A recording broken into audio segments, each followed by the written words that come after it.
अस्सलाम वालेकुम नाज़रीन, आपको बताता चलूँ तहफ़्फ़ुज़ मरकज़ चकवाल और अंजुमन बहबूद मरीज़ां तलगां के ज़ेर तमाम मज़दूर अफराद में आज व्हीलचेयर फ़राहमी की एक तकरीब बाद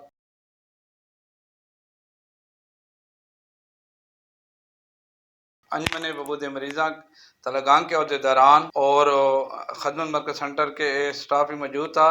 इस मौके पे 10 लोगों को व्हीलचेयर फ़राहम की गई हैं और इस मौके पे उनकी खुशी की इंतहा थी। जबकि अंजुमन बहबूद मरीज़ां और तहफ़्फ़ुज़ मरकज़ ने एक सर्वे मुहिम भी शुरू की है, उसमें भी काफ़ी लोग सामने आ रहे हैं। और इस मौके पे अरसलान साहब ने अंजुमन बहबूद मरीज़ां और तहफ़्फ़ुज़ मरकज़ चकवाल के हवाले से और मज़ीद मज़दूर अफराद की जो काम हो रहा है उससे ब्रीफ़ किया। अवामी हल्के और वालिदैन जो इस मौके पे थे वो बहुत खुश हुए और उन्होंने अंजुमन बहबूद मरीज़ां और तहफ़्फ़ुज़ मरकज़ का शुक्रिया अदा किया जो मिलकर मज़दूर अफराद के लिए ख़ुसूसी काम कर रहे हैं।